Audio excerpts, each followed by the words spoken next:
Next on the news, 2 organizations team up to meet the need in faith. Catholic Charities, Brooklyn and Queens, and The Bridge to Life collaborating in a new space. The need continues to grow and grow and grow, but now we actually have physical things to give them. The 10 Commandments are coming to public schools across Louisiana. These new posters are part of a law requiring them in every classroom. Woohoo! She's giving these students the recipe for success, a staff member at a Catholic special needs school starting an after-school bakery. Plus, summer snow in Rome, it's actually been happening for thousands of years. I'm Jessica Easthope. Currents News starts right now.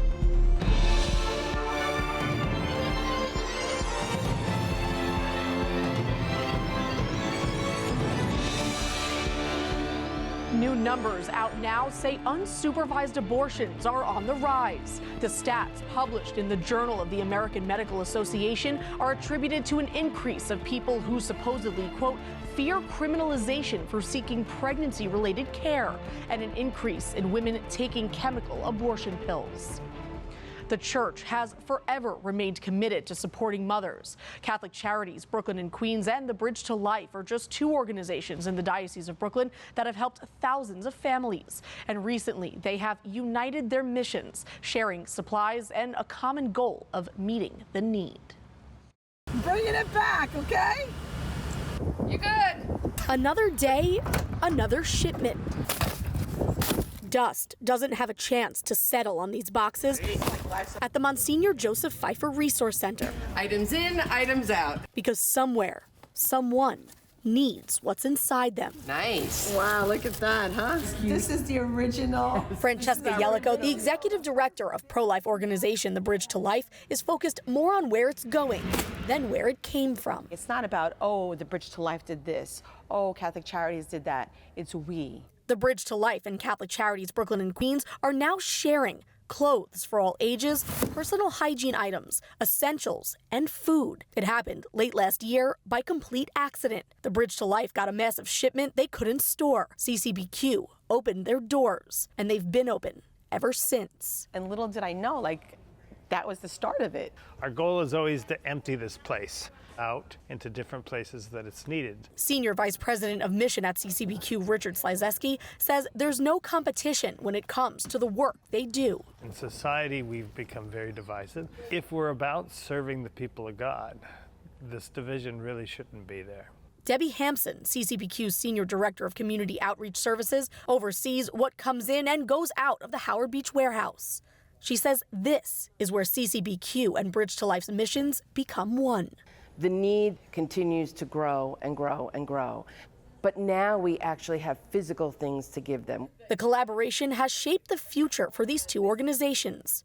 With every box, every donation, they're meeting the need with faith. You see the hand in God in every single one of these encounters. The mission of it is best accomplished, not trying to go solo. It's an absolute win-win, and it's God's work, our hands.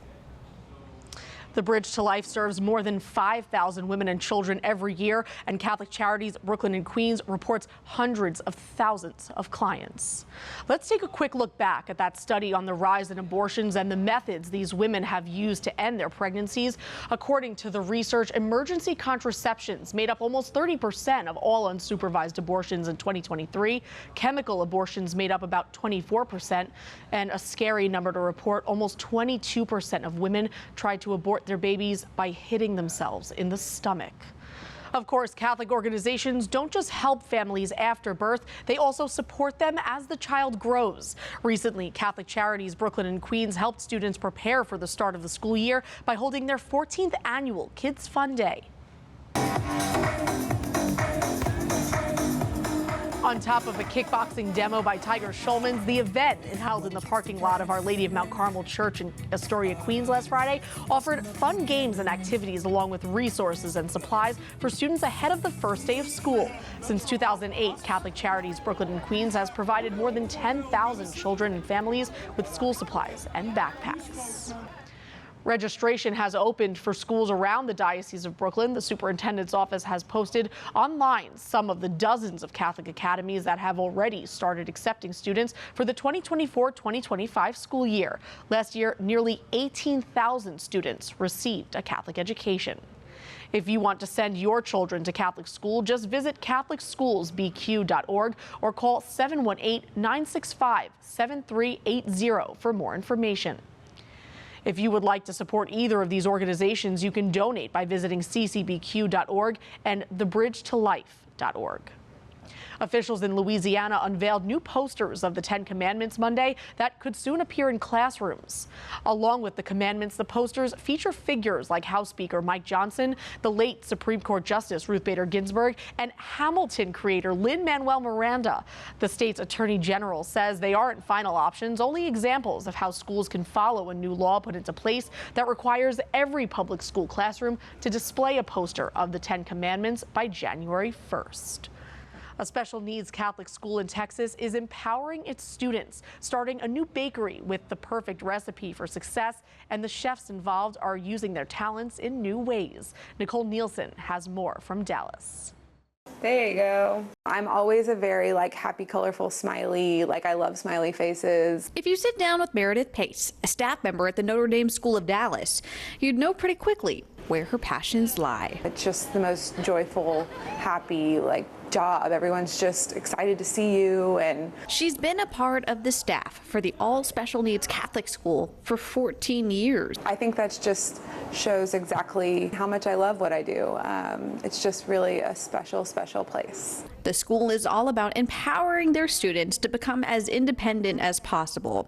She thought back to how she grew independence as a child through her love of baking. Since I was really little, I remember standing on a stool with a mixer in my hand. I couldn't even reach the counter. Which is why back in March, she decided to start an after-school cookie club named Happy Flower. And what started as 10 students began to grow. Within 2 weeks, it was becoming a people placing orders business. Word began to spread, and the bakery inside the cafeteria walls was born into an official business. Woohoo! Meredith has even hired her first part-time employee, Casey. I think I'm kind of happy and excited. Part of the curriculum for school, each student is required to hold jobs at different local businesses that partner with them, like Fuzzy's or the Perot.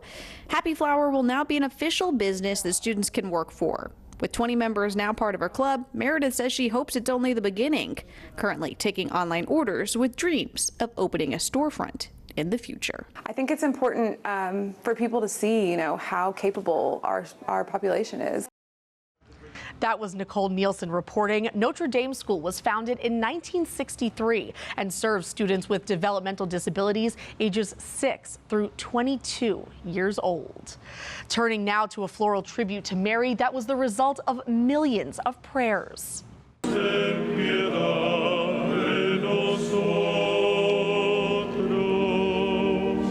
The 10,500 roses you see at the altar of the Basilica of Our Lady of Guadalupe in Mexico are thanks to the Hosanna Association. The Christian social network launched a campaign in May asking Catholics around the world to pray a decade every day of the month in honor of Mary. They said if 1 million people prayed and logged it on their app, they would turn those prayers into roses for the Blessed Mother. Well, more than 1.5 million prayers later, the Hosanna Association kept their promise, delivering the floral offering last Wednesday on the anniversary of the canonization of St. Juan Diego, who saw the Marian apparition almost 500 years ago. Finally tonight, summer will soon come to an end, and over in Rome, they're already seeing snowfall.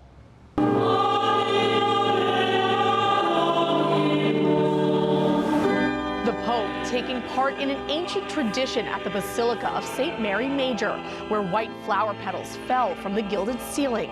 The custom dates back to August in the year 358, when Mary appeared to the reigning Pope and asked for a church to be built at a site that would see snow in the summer. The very next day, the outline of the basilica could be seen in the newly fallen snow. St. Mary Major, the first church dedicated to Our Lady in the West, will be one of 4 papal basilicas where a holy door will be opened by Pope Francis during the 2025 Jubilee year. That is this Currents News Update. I'm Jessica Easthope. Thank you for joining us because we are putting your faith in the news. Hope to see you again next time.